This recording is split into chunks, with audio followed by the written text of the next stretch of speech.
Hello everyone friend, स्वागत है आपका। बहुत बहुत स्वागत है मेरे यूट्यूब चैनल पर। आज आप देखने वाले हैं एचसीएफ एंड एलसीएम का एप्टीट्यूड ट्रिक, जो आपने आज से पहले कभी नहीं देखा होगा। तो चलते हैं क्वेश्चन नंबर 1 की ओर। क्वेश्चन नंबर 1 क्या है? 775 और 625 का एचसीएफ कितना होगा?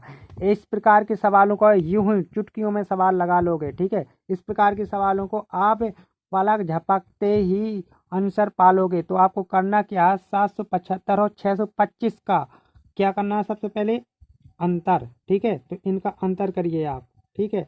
अंतर कितना आएगा? ठीक है, तो इसका अंतर कितना आएगा भाई? 150, ठीक है।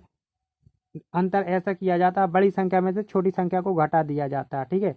तो 775 माइनस 625 किया तो 150 आ गया, ठीक है। अब इस 150 का, ठीक है, इस 150 का क्या करना है? आपको फैक्टर करना है, ठीक है। फैक्टर क्यों करना है? क्योंकि 150 का भाग जो 775 और 625 में नहीं जा रहा, इसलिए 150 आपका एचसीएफ नहीं होगा, ठीक है। इसलिए आपको ऐसा फैक्टर करना है, बड़े से बड़ा फैक्टर ऐसा करना है जिसका एचसीएफ 1 हो, ठीक है, जो अभाज्य गुणनखंड हो, ठीक है। तो 25 छक्का कितना होता है आपका? 25 छक्का 150। तो बड़ी से बड़ा फैक्टर आपका ये हो गया, ठीक है। और आपका एचसीएफ क्या होता है? HCF highest common factor. तो इसका मतलब होता है वह बड़ी से बड़ी संख्या जो दी गई सभी संख्याओं को विभाजित कर दे। तो आपका एचसीएफ क्या हो गया? 25। आपका यही आंसर है, ठीक है। तो चलते हैं क्वेश्चन नंबर 2 की। क्वेश्चन नंबर 2 में 84, 126 तथा 140 का एचसीएफ, सॉरी यहाँ पर एचसीएफ लिखना था, एलसीएम लिख गया। एचसीएफ कितना होगा? एचसीएफ कितना होगा ये आपको बताना है, ठीक है। HCF HCF HCF sorry HCF HCF कितना होगा, ठीक है। तो यहाँ पर क्या पूछा गया भैया? एचसीएफ पूछा गया, एचसीएफ, ठीक है। तो 84, 126, 140 का एचसीएफ आपको बताना है। तो क्या करना है? पहले आप कोई किन्हीं दो संख्याओं का एचसीएफ निकाल लीजिए। आप निकालिए पहले दो संख्याओं का एचसीएफ। तो सबसे पहले मैं इन दोनों का एचसीएफ निकालता हूँ, ठीक है। इन दोनों का एचसीएफ निकालने के लिए क्या करूंगा? इन दोनों का अंतर करूंगा, ठीक है। तो 126 में से 84 घटा दूंगा तो कितना बचेगा? 42, 42 आ जाएगा। अब इस 42 का क्या करना है? इस 42 का करना है बड़ी से बड़ा फैक्टर, ठीक है, अभाज्य फैक्टर करना है, ठीक है, जिसका एचसीएफ 1 हो, ठीक है। तो क्या होता है कि 14, 14 तिया कितना होता है? 14 तिया 42 होता है, 14 तिया 42 होता है। और अब जो बड़ी से बड़ा फैक्टर होता है, ठीक है, वो आपका क्या होता है? एचसीएफ। बड़ी से बड़ा फैक्टर एचसीएफ होता है। तो ये आपका ये वाला 14 आपका आंसर है। यही आपका आंसर है, क्योंकि हाईएस्ट कॉमन फैक्टर, ठीक है, हाईएस्ट कॉमन फैक्टर, ठीक है। यही यही हाईएस्ट कॉमन फैक्टर का मतलब मासा, ठीक है। तो आपका यही मासा है, ठीक है। क्या मासा? 14, ठीक है। तो आप चलते हैं क्वेश्चन नंबर 3, सॉरी अभी तो 140 भी बचा है, ठीक है। अब इसका जो देखो भाई, 84 और 126 का एचसीएफ कितना आया? 14।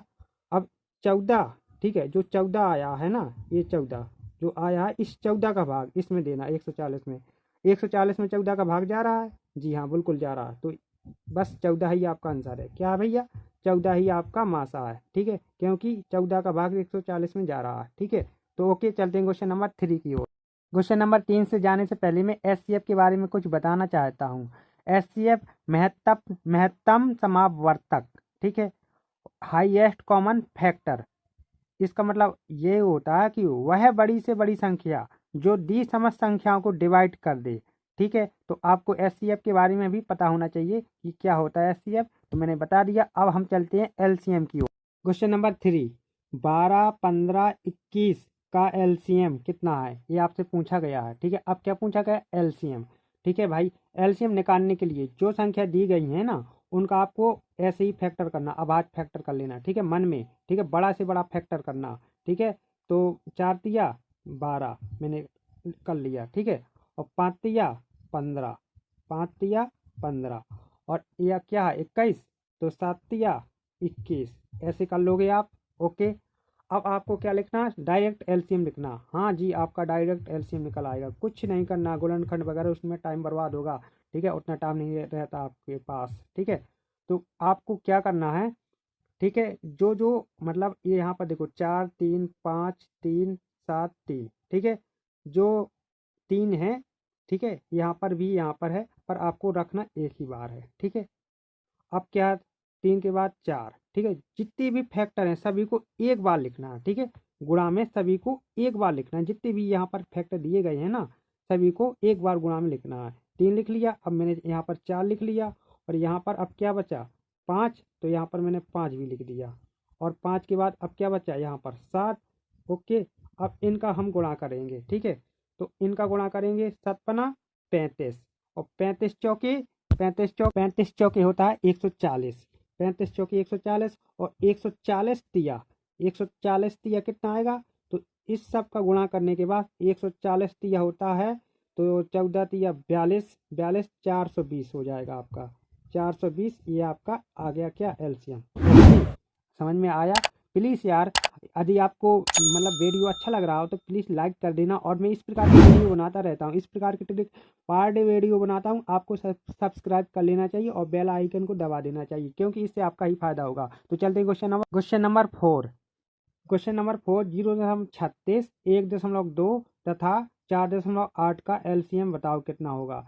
यदि दशमलव में संख्याएं दी गई हैं तो दशमलव की संख्याओं को आपको भिन्न में बदलना होगा। ओके, तो हम जो पहले दशमलव में दी गई संख्या है ना उनको हम भिन्न में बदल लेंगे। ठीक है, तो आपको भिन्न में बदलना है, 0.36 को भिन्न में बदलना है। ठीक है, तो क्या करना है, दशमलव को हटाया और नीचे एक बढ़ाया, दशमलव का एक वो सॉरी यहाँ पर एक अंक है तो 1 0, 2 अंक है तो 2 0। ठीक है, ऐसे डाल लिया, और यहाँ पर 1/2, यहाँ पर क्या है 1/2, इसको लिखा, इसको भी क्या करना है भिन्न में बदलना है। तो दशमलव को यहाँ से हटाया, ठीक है, और दशमलव के नीचे सीधी एक रखा, ठीक है, और यहाँ पर 0, ऐसे हमने दशमलव को हटा दिया। ये मैंने भिन्न में बदल दिया। इसी प्रकार 4.8, ठीक है, इसको भी क्या करना है भिन्न में बदलना है। ठीक है, तो दशमलव हटा दो और दशमलव की स्थिति पे एक रख दो, और यह 8 का 0। ठीक है, अब क्या करना है, ठीक है, अब इसको क्या करना है भाई,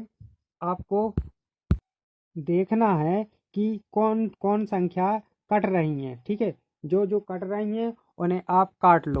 ओके, तो आप काटेंगे। सबसे पहले देखो 36 बटे कितना है 100 है, तो 21 से कटेगा, 4 से कटेगा, 4 नम्मा 36, तो यहाँ 9 आ जाएगा, और ये 4 का 25 चौकी 100, ये ऐसे कट जाएगा। ठीक है, यहाँ पर ये आ गया। ठीक है, अब ये कौन सी संख्या से कटेगा, ये 2 से कटेगा, 2 छक्के कितना हो जाएगा, 2 छक्के 12, और यहाँ से इसको काटेंगे तो कितना आ जाएगा 5, और यहाँ इसको भी काटेंगे। ठीक है, ये किस से कटेगा, तो ये 2 से कटेगा। ठीक है, तो 2 से आप काटिए। ओके, देखो 48 का आधा कितना होता है 24, और 10 का आधा 5, ऐसे आप काट सकते हो। ओके, आप काट लिया।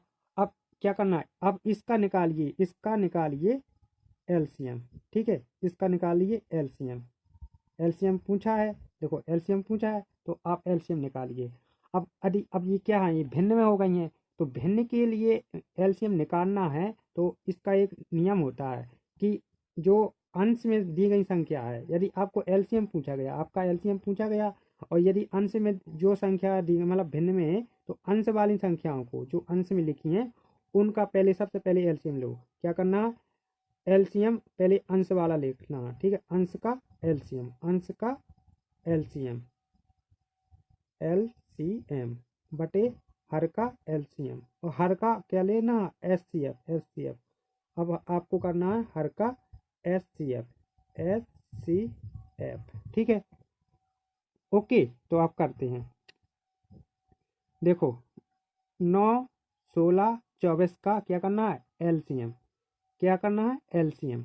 तो इसका देखो 9 का मैं एक बात बता दूं यार। ठीक है, 9 हो 8 हो, ठीक है, यहाँ पर लिख देता हूँ, 9 हो और 8 हो और 16 हो, ठीक है, और 25। ठीक है, इनके क्या किया जाते हैं, इनके गुणनखंड नहीं किए जाते। ठीक है, इनका एलसीएम निकालने के लिए आपको गुणनखंड नहीं करना है। ठीक है, तो 9 का डायरेक्ट 9 ही रखे रहेंगे। ठीक है, और आप 6 का गुणनखंड करेंगे, क्या करेंगे 6 का, तो 3 दूना 6। ठीक है, 3 दूना 6, 3 6 का गुणनखंड कर लिया। अब इसी प्रकार 24 का गुणनखंड करेंगे तो क्या आएगा 8 और 3। ठीक है, तो आपको देखो 9 ही ज्यों का त्यों रख लेना है। ठीक है, और ये क्या है 3, और यहाँ पर देखो 3, देखो 6 में 3 और 2 फैक्टर आए, और 24 में 8 और 3 फैक्टर आए।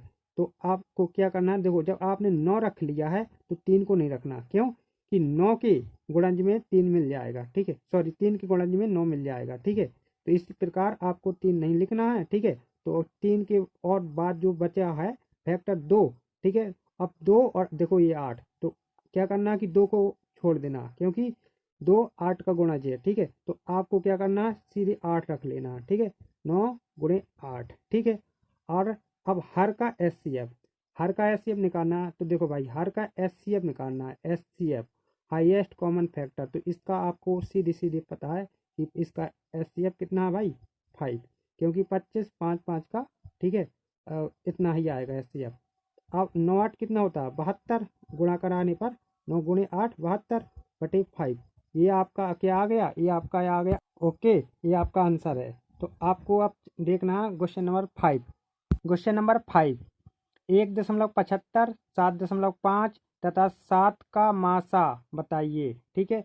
तो आपको जो ये संख्या दिख रही है दशमलव वाली, तो जो दशमलव वाली संख्या है ना, तो आपको क्या करना है भिन्न में बदलना है, ठीक है। तो 1.75 को आप भिन्न में बदलिए, 1.75, 1 जो 75 है ना, इसको क्या करना है भिन्न में बदलना है, ठीक है। तो इसे भिन्न में बदलने के लिए आप जानते ही है, बाकायदा से जानते हैं कि कैसे भिन्न में बदला जाता है, ठीक है। दशमलव को हटाया, 1 लिखा, यहाँ पर 2 जीरो बना दी क्योंकि 2 अंक है। यहाँ पर फिर क्या करना है 7.5 को, ठीक है, 7.5 को क्या करना है भिन्न में बदलना है, ठीक है। तो इसको दशमलव को हटा दो, यहाँ 1 रखो, जीरो लिख दो, ठीक है। अब इसी प्रकार देखो ये तो 7 है, ठीक है। तो हर एक संख्या के बटे में 1 होता है, ठीक है। तो ये आप जानते ही हैं। तो अब क्या करना, अब जो संख्या कट रही है उसे काट लो, ठीक है। तो आप काट लीजिए, 25 से कट रहा है, ठीक है, 25 छक्का 150, 25 सत्ते कितना होता है, 25 सत्ते होता है 175। तो यहाँ 7 आ जाएगा, ठीक है। और यहाँ पर क्या है, यहाँ पर बटी में अब ये भी 25 से कट जाएगा, तो कट जाएगा, तो 25 चौके 100 आ जाएगा, ठीक है, 25 चौके 100। अब इसको भी काटो, तो इसे काटने पर क्या आएगा 25 तिया, सॉरी ये किससे कट रहा 5 से कट रहा, ठीक है। तो 5 एकम 5, ठीक है, 2 बचा, पचम 25, और 5 एकम 5 5 दूना 10। ऐसे भी ये तो कट नहीं रहा, ठीक है, ये तो 7/1 ही रहेगा, ओके, 7/1 भी। अब इसका मासा निकालना है, ठीक है। अब इसका क्या करना है का एलसीएम एचसीएफ निकालना है, ठीक है। क्या निकालना है एचसीएफ बताना है, एचसीएफ का मतलब मासा। तो मासा निकालने के लिए यदि भिन्न में है तो क्या करना है, जो ठीक है जो अंश की संख्या है उनका आपको पहले क्या करना है मासा, जो हर में है उसका क्या करना है लासा, ठीक है। तो अंश का क्या करना है, अंश का आपको करना है एच सी एफ, ठीक है। और हर का क्या करना है, हर का करना है हर का करना है एल सी एम, ठीक है। तो आप करिए अंश 7 15 7, इसका मासा निकालना भाई, ठीक है। तो 7 15 का मासा कितना आएगा, 7 15 का मासा क्या आएगा भाई 1, ठीक है, क्योंकि इसका कोई गुणनखंड ही नहीं हो रहा है, ठीक है। और 4 2 1 का क्या एलसीएम कितना आएगा 4। तो आपका ये आंसर आ गया, 1/4 आपका आंसर हो गया, okay. LCM least common multiple, लघुत्तम समापवर्तक। एलसीएम किसे कहते हैं, मतलब एलसीएम वह छोटी से छोटी संख्या जो दी गई समस्त संख्याओं से कट जाए, ठीक है। तो एक फैक्ट आप जान लीजिए, एचसीएफ प्लस मतलब एचसीएफ और एलसीएम में क्या संबंध होता है, ठीक है। यदि एलसीएम में एचसीएफ का भाग दिया जाए तो एलसीएम में एचसीएफ का पूरा पूरा भाग जाएगा, ओके। जैसे कि आपको एक में एग्जाम्पल से समझा रहा हूँ, जैसे कि 4 और 3, ठीक है, 4 3 का एलसीएम बराबर कितना होगा, 4 3 का एलसीएम 12 आ जाएगा, ठीक है। और 4 और 3 का एचसीएफ कितना होगा, एचसीएफ कितना होगा 1, ठीक है। तो आप यहाँ देखिए, यहाँ पर क्या है एलसीएम बटे एचसीएफ, यदि हम एलसीएम